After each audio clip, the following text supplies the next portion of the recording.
Clemson's Death Valley, which will welcome the Georgia Bulldogs, a rivalry that will warm the hearts of fans of a certain age, harkening back to the days of Herschel Walker and company. These two Southern rivals clashing. Howard's Rock chipped, but still very much a part of the tradition here at Clemson. Well, this is one of the marquee matchups on opening week. But you got a college football season that is so short and so meaningful, and an off season that is so long.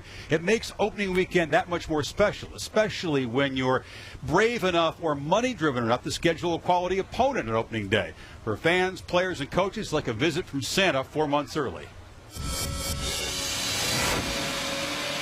Well, it's kind of like a kid on Christmas Day. Really, it's kind of like a little boy at Christmas. It's going to be an amazing feeling, and I really can't wait. There's nothing better than starting the season off the way we're starting at Clemson. It really makes for a great off-season because our guys know that there's no easing into the season. Getting back out there on the field is always like a rush. Once you step on that field, man, running down that hill, kind of a surreal moment. When we leave that locker room, I get goosebumps. It's a feeling that you pretty much can't explain unless you're out there.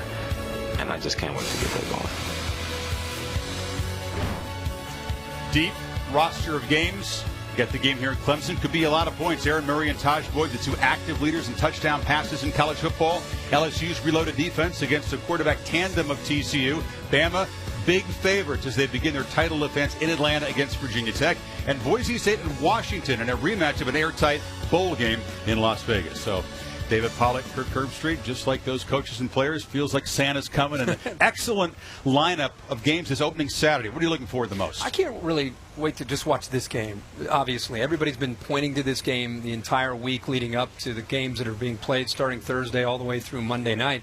There's so much at stake for both teams. I mean, Clemson last year lost a couple ball games. They feel they have a nucleus coming back. They're ready to shock the world and compete at the national level. Great opportunity against Georgia. And Georgia, just so close last year against Alabama and getting to where they ultimately feel they deserve to be, and that's in a national championship. They're back after that, and they've got Aaron Murray and a great nucleus of players. So there's a lot at stake for both teams. It's exciting. I agree, but since you took it, then I have to go a different direction. And I just think TCU and LSU with Gary Patterson and Les Miles throwing some jabs this offseason, the storyline. And I just think with Casey Paul Hall coming back, TCU's defense, I know, is going to be locked and loaded, one of the best secondaries in the country. Zach Mettenberger, is he the guy that we saw against Alabama, or is he the guy that we saw against Auburn? New offensive coordinator, a lot of people liking LSU, too.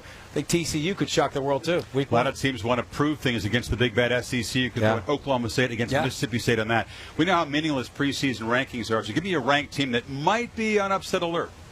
Well, I think week one, I think it's going to be LSU. I mean, I think that when you look at TCU, Casey Paul Hall, remember, they were 4-0 and they were rolling. I know they're going to play great defense, especially with their secondary. Can Mettenberger adjust to his new offense coordinator? And does Les Miles let Cam Cameron and LSU open it up, throw it around, and make plays in the passing game? And with a veteran quarterback like Zach Mettenberger now, he's got some reps. Let him throw it, but then go to the running game. We'll see if they do that. I want to see this. Is there more magic here? UL Monroe. Remember last year they pulled off the big upset against Arkansas, John L. Smith? Yeah. Next week they had Auburn on the ropes, actually should have won. Colton Browning is back again. They play Oklahoma. If the Sooners are sleeping, they're not respecting UL Monroe, they better be careful. Oh, and a freshman quarterback. That's right.